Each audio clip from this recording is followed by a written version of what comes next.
Stress headache होगी पट्टी की तरह, ये सामने यहाँ पे ऐसे लगेगा जैसे किसी ने, जैसे आपने अभी कपड़ा बांधने का जिक्र किया ना, वो यूं कपड़ा बांधते हैं, वो उनको फर्क पड़ना शुरू होता है, वो स्ट्रेस हेडेक है, वो टेंशन हेडेक है। वो किसी वक्त भी हो सकती है, वो ओवर वर्क से स्ट्रेस से हो सकती है। हमारे घर में बुजुर्ग वगैरह, कुछ गांव में हो माइयां सकती सर पे खवातीन कपड़ा को कस माइयों को, लेती हैं, हाँ, आपको पता है, हो जाती है। अच्छा, तो उससे आराम आती है, ये सही है ये ठीक हो जाती है दर्द। मैं अभी बताता हूँ सारा कुछ। अच्छा, दूसरी दर्द जो होती है वो उसको हम कहते हैं मेल्स में होती है, वो क्लस्टर हेडेक होती है। क्लस्टर का मतलब होता है कि आंख में दर्द होगी और ऐसे लगेगा जैसे कोई छुरी पीछे को मार रहा है, यहाँ से जो के पीछे, उसको वो क्लस्टर हेडेक होती है, मेल्स में ज़्यादा होती है। ठीक। अच्छा, तीसरी होती है साइनस हेडेक। ये साइनसेस जो होते हैं ना, ये वाले, जहाँ से हम आवाज़ हमारी रेजोनेट करती है, उसकी भी दर्द होती है, उसको साइनस हेडेक कहते हैं। यानी अगर आप सर अपना नीचे झुकाएंगे तो वो दर्द बढ़ जाएगी, साइनसेस में फ्लूइड जमा होना शुरू हो जाता है। अच्छा, जो माइग्रेन है वो थोड़ी सी मुख्तलिफ है। माइग्रेन के हम 3-4 स्टेप्स होते हैं, जिसको होती है उसको पता चल जाता है कि मुझे दर्द होने वाली है। चंद मिनट पहले, आधा घंटा पहले उसको अंदाजा होना शुरू हो जाता है कुछ होने वाला है। क्या सिम्टम्स हैं, क्या उसमें उसको कोई बिजलियाँ सी कौंधनी शुरू हो जाएंगी, उसका मूड ख़राब होना शुरू हो जाएगा, उसके हल्की हल्की सर भारी होना शुरू हो जाएगा, उसका मुंह का जायका ख़राब होना शुरू हो जाएगा। हर एक अपना अपना है। अच्छा, उसको हम जो है ये प्रोड्रोम कहते हैं। ये पूरे एक सीक्वेंस है। अच्छा, उसके बाद एक ऑरा होता है, उसको फिर आवाज़ें आनी शुरू हो जाती हैं मुख्तलिफ किस्म की।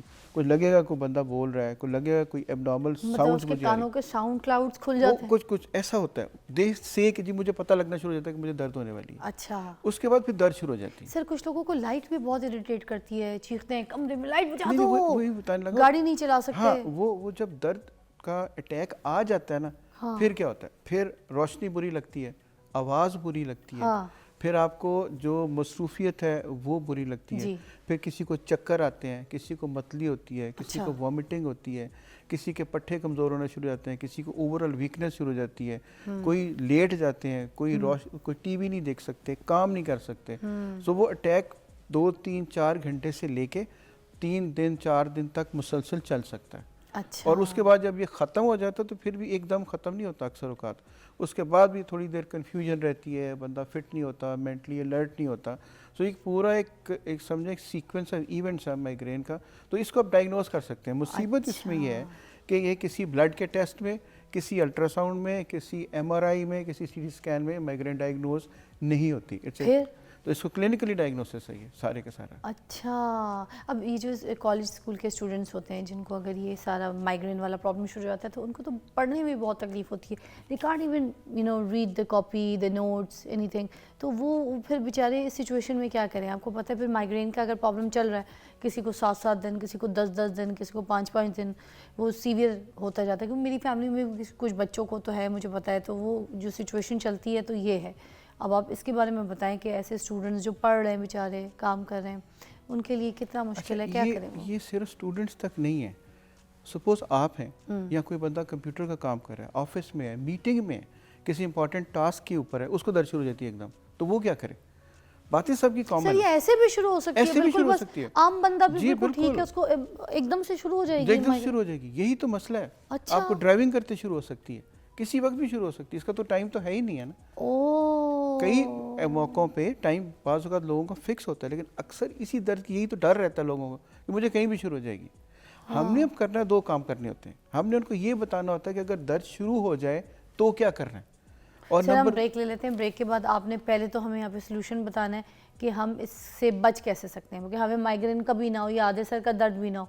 प्रोफेसर डॉक्टर शहजाद भट्टी हमारे साथ मौजूद हैं, पेन स्पेशलिस्ट, और हमें बता दें कि माइग्रेन की ट्रीटमेंट के लिए किस तरीके की नई टेक्निक्स जो है वो पाकिस्तान में यूज़ करें। हम बल्कि वीडियो भी दिखाते हैं, आप देखिए साथ साथ।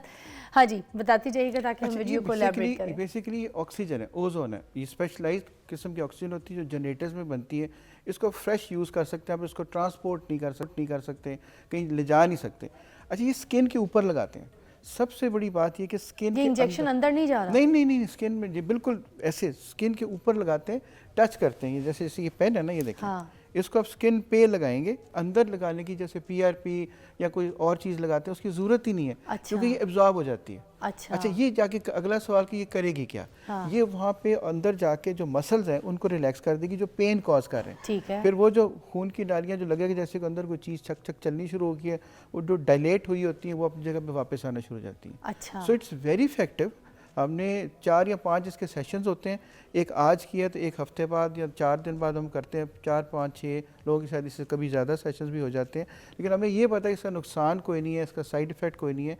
बेसिकली ओजोन 2 तरीके से लगाई जाती है, एक ये लगाते हैं, एक फिर हम ब्लड में लगाते हैं। ब्लड में लगाते हैं, उसमें से थोड़ा सा ब्लड निकालते हैं, ऑक्सीजन को, हाँ जी, उसको ऑटो हीमोथेरेपी कहते हैं। अच्छा। ये more than 60,000 procedures are being done every day in the world. 60,000 से ज़्यादा प्रोसीजर हर रोज़ होते हैं। ये ब्लड निकालते हैं थोड़ा सा, उसमें ख़ास तरीके से ओजोन को मिक्स करते हैं, उसी ब्लड को फ़ौरन वापस लगा देते हैं। सर कितना % जो है आपको उसके जो क्लाइंट्स आप जिनको ट्रीट कर रहे थे उसका रिजल्ट आता है? बहुत अच्छा। अच्छा, देखिए सबसे बड़ी बात ये है, हम कोई स्टीरॉयड नहीं लगा रहे, कोई लेज़र नहीं लगा रहे, कोई एंटीबायोटिक नहीं लगा रहे, कोई ऐसी चीज़ नहीं लगा रहे जो किसी तरह से नुकसान दे हो।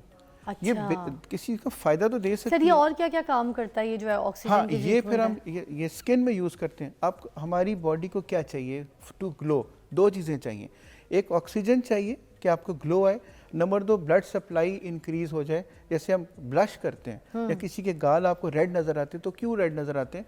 खून की सप्लाई बढ़ जाती है और स्किन क्लियर हो जाती है। ये दोनों काम ऑक्सीजन करती है। अच्छा। आपने स्किन पे ऑक्सीजन लगा दी, उसको डायरेक्ट ऑक्सीजन मिल गई, उसके बाद उसकी ब्लड सप्लाई बढ़ जाएगी तो ग्लो आनी शुरू हो जाएगी, जो फ्रैकल्स हैं वो ख़त्म होनी शुरू हो जाएंगी। ये डर्मेटोलॉजिस्ट भी कर रहे होते हैं? डर्मेटोलॉजिस्ट आई डोंट नो करते हैं कि नहीं करते, लेकिन ये बेसिकली एस्थेटिक्स में आती है। अच्छा। तो ये डर्मेटोलॉजी वाले लोग पूरे चेहरे पे भी इसी तरह इस्तेमाल की जा सकती है कि ब्लड सर्कुलेशन हो और इससे ग्लो भी आता है चेहरे पे। और बाहर तो ओजोन से शैम्पूज मिलते हैं, ओजोनेटेड ऑयल्स मिलते हैं, ओजोनेटेड क्रीम्स मिलती हैं। जब रात को सोने से पहले एक जैसे जिस लोगों के अब एक सोचें आप, जैसे लोगों को फ्रैकल्स हैं या किसी को पिंपल्स हैं जिनमें से पस निकलती है, तो वो तो लोग एंटीबायोटिक हम खिलाते हैं उनको, डर्मेटोलॉजिस्ट एंटीबायोटिक खिलाते हैं।